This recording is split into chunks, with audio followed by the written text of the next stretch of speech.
اس پیالے میں ڈالا، دیکھا کہ ان سے انگلیوں سے پانی کے چشمے نکل آئے۔ قرآن کہتا ہے وَرَفَعْنَا لَكَ ذِكْرَكَ، ہم نے آپ کے ذکر کو اونچا کر دیا، ہم نے آپ کے شان کو اونچا کر دیا، ہم نے آپ کے نام کو اونچا کر دیا، ہم نے آپ کے نام کو بلند کر دیا۔ میرے دوستو، ایک مرتبہ حضرت ابو ہریرہ رضی اللہ تعالی عنہ اپنے امی کے لیے دعا کروانے کے لیے محمد رسول اللہ صلی اللہ علیہ وسلم کے پاس گئے اور کہا کہ میرے امی کے لیے دعا کر دیجئے۔ حضور صلی اللہ علیہ وسلم کہتے ہیں اللہم اجرم ابو ہریرہ، یا اللہ ابو ہریرہ کی امی کو ہدایت دے دے، یا اللہ ابو ہریرہ کی امی کو ہدایت دے دے۔ میرے دوستو، حضرت ابو ہریرہ رضی اللہ تعالی عنہ دعا کروا کے اتنی زور سے دوڑتے ہوئے جا رہے ہیں، اتنی زور سے دوڑتے ہوئے جا رہے ہیں، کسی نے ان کے ہاتھ کو پکڑا اور کہا کہ اے ابو ہریرہ اتنی زوروں سے کیوں دوڑتے ہوئے جا رہے ہو؟ ابو ہریرہ کہتے ہیں میں اس لیے اتنی زوروں سے دوڑتے ہوئے جا رہا ہوں کہ میں دیکھنا چاہتا ہوں کہ گھر پر میں پہلے پہنچتا ہوں یا محمد کی دعا مجھ سے پہلے پہنچتی۔ میرے دوستو، حضرت ابو ہریرہ رضی اللہ تعالی عنہ گھر پر گئے اور دروازے کو کھٹکھٹایا، دروازہ نہیں کھلا، تھوڑی دیر وہاں کھڑے رہے، دیکھا کہ تھوڑی دیر کے بعد دیکھا کہ ان کی امی نے دروازہ کھولا اور غسل کر کے باہر آ رہی ہے، کہتی ہے یہ ابو ہریرہ جلدی مجھے محمد کے پاس لے جاؤ، مجھے کلمہ پڑھا دے۔ یہ ہے میرے نبی کی شان۔ قرآن میں آتا ہے وَرَفَعْنَا لَكَ ذِكْرَكَ، ہم نے آپ کے ذکر کو اونچا کر دیا، ہم نے آپ کے شان کو اونچا کر دیا، ہم نے آپ کے نام کو اونچا کر دیا، ہم نے آپ کے نام کو بلند کر دیا۔ میرے دوستو، ایک مرتبہ حضرت محمد رسول اللہ صلی اللہ علیہ وسلم دیکھا کہ ایک مدینے کی چوکھٹ پر حضرت ابو بکر رضی اللہ تعالی عنہ بہت کمزور پڑے ہوئے ہیں، حضرت ابو بکر رضی اللہ تعالی عنہ آئے، گزر گئے، حضرت عمر رضی اللہ تعالی عنہ آئے، گزر گئے، لیکن جب جناب محمد رسول اللہ صلی اللہ علیہ وسلم آئے، دیکھا کہ ایک چوک پر حضرت ابو بکر رضی اللہ تعالی عنہ بہت کمزور پڑے ہوئے ہیں، میرے دوستو، حضرت محمد صلی اللہ علیہ وسلم نے پوچھا اے ابو ہریرہ ذرا بتاؤ تم اتنے کمزور کیوں ہو؟ ابو ہریرہ رضی اللہ تعالی عنہ اشارے سے کہتے ہیں میں اس لیے اتنا کمزور ہوں کہ 3 دن ہو گئے ہیں میں نے کچھ کھایا نہیں ہے، 3 دن ہو گئے ہیں میں نے کچھ کھایا نہیں ہے۔ میرے دوستو، حضرت محمد صلی اللہ علیہ وسلم حضرت ابو ہریرہ رضی اللہ تعالی عنہ کو اپنے گودی میں لے کر اور گھر کو لے جاتے ہیں اور کہا کہ اے عائشہ کچھ کھانے کے لیے رکھا ہو تو لے آؤ۔ عائشہ کہتی ہے کھانے کے لیے تو کچھ نہیں ہے لیکن پینے کے لیے دودھ رکھا ہوا ہے۔ آپ صلی اللہ علیہ وسلم کہتے ہیں کہ بس کام بن گیا۔ میرے دوستو، ابو بکر رضی اللہ تعالیٰ عنہ پر کہتے ہیں کہ میں جس طرح 3 دن سے بھوکا ہوا ہوں اسی طرح کے مدرسے میں پڑھنے والے طالب علم 80 طالب علم جنہوں نے کئی دنوں سے کھانا نہیں کھایا ہے۔ میرے دوستو، حضرت محمد صلی اللہ علیہ وسلم کہتے ہیں کہ ان طالب علموں کو بلاؤ۔ میرے دوستو، حضرت ابو ہریرہ رضی اللہ تعالی عنہ نے ان طالب علموں کو بلایا اور کہا کہ بلا لیا میں نے۔ میرے دوستو، ایک پیالہ ہے، ایک دودھ کا پیالہ ہے اور اس میں 80 طالب علم کیسے پئیں گے؟ حضرت ابو رضی اللہ تعالیٰ عنہ نے کہا کیسے پئیں گے؟ میرے دوستو، محمد رسول اللہ صلی اللہ علیہ وسلم کیا کہتے ہیں کہ بسم اللہ الرحمن الرحیم پڑھ کر شروع کرو پلانا۔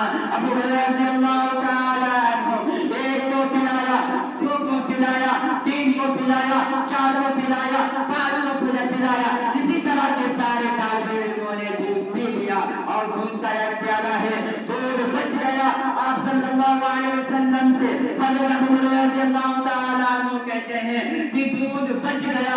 میرے دوستو، حضرت ابو رضی اللہ تعالیٰ عنہ نے کہا کہ دودھ بچ گیا ہے۔ حضرت محمد صلی اللہ علیہ وسلم کہتے ہیں کہ دودھ آپ بھی پی لو، آپ نے بھی پی لیا۔ میرے دوستو، دودھ ختم نہیں ہوا، کیا کہتے ہیں کہ اگر ساری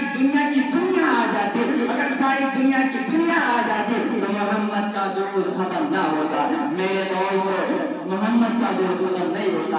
ورفعنا لک ذکرک، ہم نے آپ کے ذکر کو اونچا کر دیا، ہم نے آپ کے شان کو اونچا کر دیا، ہم نے آپ کے نام کو بلند کر دیا۔ میں اپنی تقریر کو اس شعر سے ختم کرتا ہوں، نبی کے چاہنے والے کبھی ایسا نہیں کرتے، نبی کے چاہنے والے کبھی ایسا نہیں کرتے، صحابہ کے کسی دشمن سے سمجھوتا نہیں کرتے، ابو بکر عمر عثمان علی کے چاہنے والے کسی بھی حال میں ایمان کا سودا نہیں کرتے۔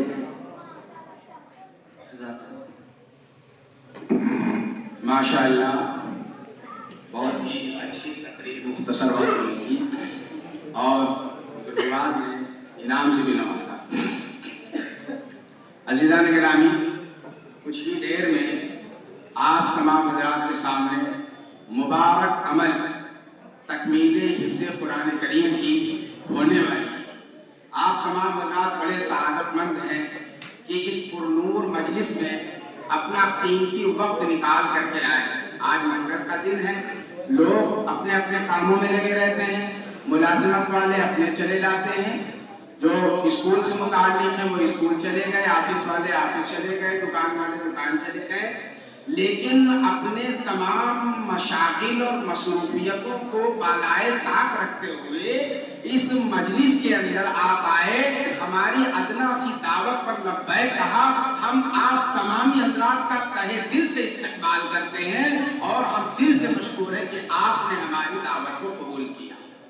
عزیزان گرامی، قرآن کریم اللہ تبارک و تعالیٰ کا وہ کلام ہے کہ اگر آپ دیکھیں کہ اس کلام کی وجہ سے سب سے ٹکر لے لیا، وقت کے بادشاہ سے ٹکر لے لیا۔ مامون الرشید بادشاہ کا زمانہ ہے، اس نے خلق قرآن کا مسئلہ پیدا کر دیا۔ اس نے کہا کہ یہ قرآن خدا کا کلام نہیں ہے، خدا کیا جیسے اور بھی خدا کی مخلوق ہے ایسے قرآن بھی مخلوق ہے۔ نعوذ باللہ من ذالک، یہ قرآن مخلوق ہو سکتا ہے؟ قرآن تو اللہ کا کلام ہے، اور کلام کا مطلب یہ ہے کہ جس کا خود باری تعالیٰ نے تکلم فرمایا، یعنی اللہ سے نکل کر کے آیا۔ جیسے اللہ کی ذات باقی رہنے والی ہے، ایسے اللہ کا کلام باقی رہنے والا ہے۔ تو مامون الرشید بادشاہ نے خلق قرآن کا مسئلہ پیدا کر دیا۔ اور آپ یہ دیکھیے، بڑے بڑے پیر، فقیر، درویش، علماء، صلحاء، اتقیاء، مفتیان کرام سب ایک طرف تھے، لیکن اکیلا امام احمد بن حنبل رحمۃ اللہ علیہ ایک طرف تھا۔ جرأت کی بات ہے، محبت کی بات ہے، عقیدت کی بات ہے، قرآن سے محبت کی بات ہے۔ انہوں نے کہا کہ قرآن اللہ کا کلام ہے، یہ قرآن مخلوق نہیں ہو سکتا۔ بادشاہ کے سامنے کہہ دیا۔ کتنی بڑی طاقت ایمانی تھی اندر سے، ایمان کتنا زبردست تھا کہ انہوں نے کہا کہ نہیں، میں اس چیز کو برداشت نہیں کر سکتا، آپ اپنی بات سے پلٹیے، کام نہیں پلٹوں گا۔ امام احمد بن حنبل کو قید کر کے لایا گیا، گولے مارنے کے لیے ہاتھ باندھ دیے گئے، پیر باندھ دیے گئے۔ ہمارے اندر وہ جرأت ہونی چاہیے، وہ طاقت ہونی چاہیے، وہ ہمت ہونی چاہیے، وہ ایمان ہونا چاہیے، وہ حوصلہ ہونا چاہیے کہ اگر قرآن کی بات آ جائے، ایمان کی بات آ جائے، اسلام کی بات آ جائے، مدارس کی بات آ جائے، مکاتب کی بات آ جائے، تو اگر جان بھی دینی پڑے تو ہم پیچھے نہیں لگیں۔ یہ سبق ملتا ہے امام احمد بن حنبل رحمۃ اللہ علیہ کے ساتھ حال میں۔ گھوڑے مارنے کے لیے ہاتھ باندھ دیے گئے، پیر باندھ دیے گئے، پیر نو جلاد گردے مارتے تھے، نو جلاد گردے مارتے تھے۔ جلاد کہتے ہیں کہ اگر میں اتنے گردے کسی جانور کو مارتا قیمہ بن جاتا۔ اللہ، قیمہ بن جاتا۔ احمد بن حنبل رحمۃ اللہ علیہ کی سوانح آیات میں لکھا ہے کہ ایک جلاد نے اتنی زور سے کوڑا مارا کہ شلوار کا زار بند کمر بند ٹوٹ گیا، شلوار پجامہ نیچے کو کھسکنے لگا، نیچے کو سرکنے لگا۔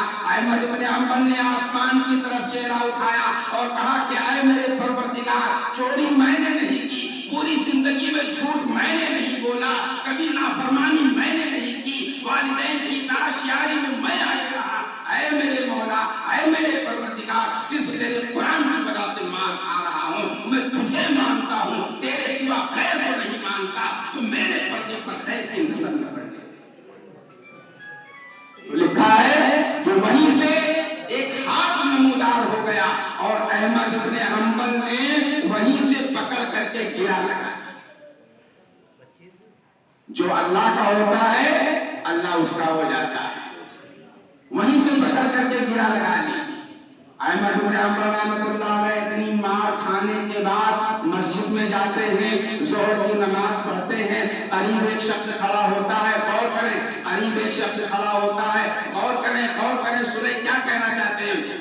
اس کو بلاتے ہیں، احمد بن حنبل کہتے ہیں کہ جاؤ مامون الرشید بادشاہ سے کہہ دو کہ احمد بن حنبل نے تمہیں اللہ کے واسطے معاف کر۔ ہمیں کوئی گالی دے دے تو ہم معاف کرتے ہیں؟ اللہ کے رسول صلی اللہ علیہ وسلم کا سب سے بڑا عمل عفو درگزر کا تھا، معافی کا تھا۔ لا تثریب علیکم اليوم، آپ دیکھیں کہ کتنا بڑا دل تھا اللہ کے رسول کا۔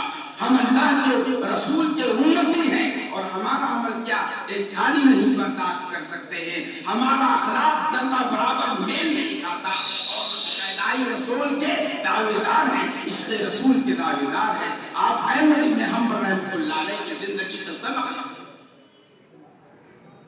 جاؤ کہہ دو میں نے تمہیں اللہ واسطے معاف کر دیا۔ تو اس شخص نے کہا کہ تو روز مار کھاتا ہے اور روز معاف کرتا ہے، غور کرو۔ احمد بن حنبل نے کہا کہ اگر تو مجھے مار کر جہنم میں گیا تو مجھے کیا ملے گا؟ میرا مقام تو بڑھ ہی رہا ہے۔